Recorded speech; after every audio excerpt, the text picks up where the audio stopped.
So Ron, tell me, are students aware that the last page doesn't form part of the agreement, and are there any suggestions you can give them around that page? The last page must have correct details for all parties, rather, for the vendor and for the buyer. Usually I send them these details to fill out prior to the assessment starting in my email that I welcome them with. You must populate all sections, right? Especially the last one. People, when it says license, a sale by licensed real estate agent, the licensed agent is the company always. Okay?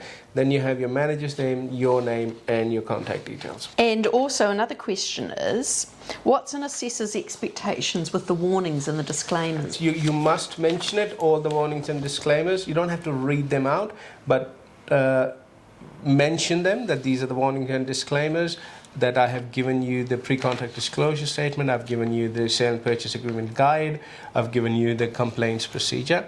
This is what you're acknowledging in there, and get initials there.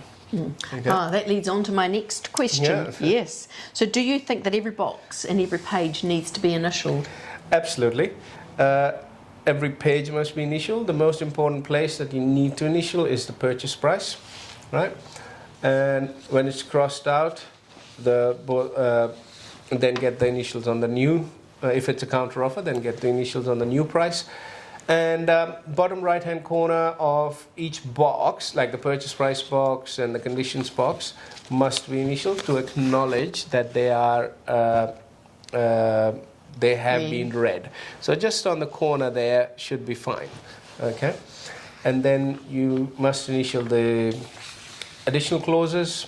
Must initial over the seam, half on the page and half on the actual join where you have glued the clause, right? So that if somebody removes that clause, we know something's amiss. Okay? That's a valid point. You're talking about the further terms of sale. Further terms of sale, Yes. absolutely. And if you have any doubt, ask your manager, they will tell you about it.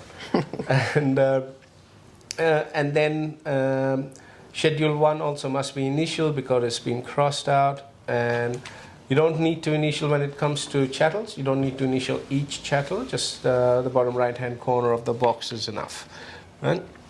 And same with Schedule 3.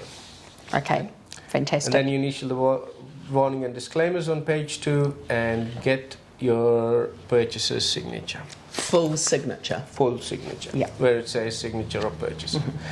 And because they are signing in their own capacity, you don't need to choose the options like authorized signatory or director below that line. Okay? Okay, so once the agreement is fully signed, what course does the assessment take then? So when the agreement is signed by the purchaser, the learner calls the vendor, tells them there is an offer, and do not tell them the price, basically what has been offered. So say, Tanya, if I were to call you, I'm the agent, and I'm calling you the vendor, and saying, oh, hi Tanya, this is Aaron here from Greenfields. I've got an offer for you. How you doing? Great, how exciting. How much is it? Oh, I can't tell you that over the phone. I'll come and see you and I'll give you some more details because there is conditions attached to it as well. So I'll see you soon. Great. Okay, so that's how you need to do it. Basically, you don't tell them over the phone. So then when you go and see them, it's totally up to you. You want to straight away jump into the price or talk about the conditions first, just whatever course you take. And then you get the vendor's acceptance or rejection or a counter. And then if they give you a counter, and then again you call, you get initials on everything. On every Wherever the page. buyer's initialed, the vendor must initial. Absolutely. Yep. And on the new price, obviously. And the buyer will also give you, and the vendor will also give you another clause that will be put into the further terms of sale, depending on what they want. And that must be initialed as well. Okay? And then you get the buyer's signature. Okay? The vendor's signature. And do you have to tell the vendor that if they make a change that it's null and void? Do you expect your students to say that? Absolutely. So Yeah, obviously, if it's a counter offer made, then the previous offer is actually void. It's not valid anymore. They cannot go back to it. So they made a counter offer, and if the buyer rejects that, then they're going to have to live with that. Yeah. So that's that. And then again, get the signatures and tell the vendor what can happen at the next step. The buyer can actually accept it, reject it, or counter it again. And then they call the buyer again, tell them about the counter offer. Again, the same sort of phone conversation that we had before. Don't tell them the price. It's okay to tell them that there is a counter offer. Very important to make that call and convey acceptance. Absolutely. And then the date. So the date goes at the top of page 1. Page 1 and the last page. Yes, don't forget the last page. How do you think the date should be written?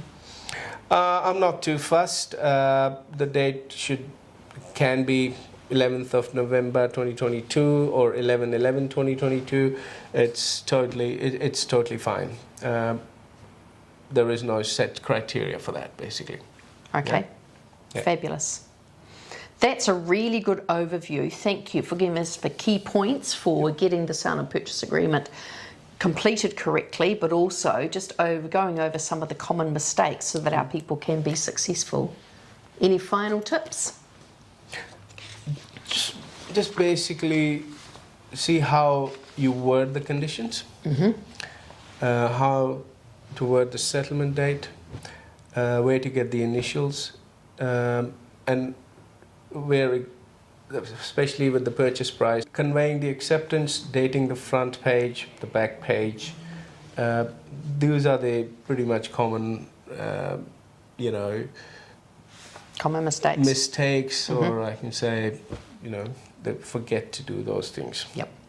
And keeping it watertight. I love the use of that word. Absolutely, absolutely. Watertight is the key. I mean, it should not be open to any interpretation. It should not be confusing, right? And also, just one more tip is, when you've got those sample clauses, all 5 of them, ask your manager to explain to you in layman's terms, so you can explain it to your customers and clients in layman's terms. Right? Especially escape clause can be very, very confusing, and the clause with the sale of your own house. Right? So those are the things that you need to look for, basically. Understanding the clauses will give them confidence, and then they'll convey that confidence. Absolutely. Good luck. All right. Thank you very much, guys. Good luck with everything.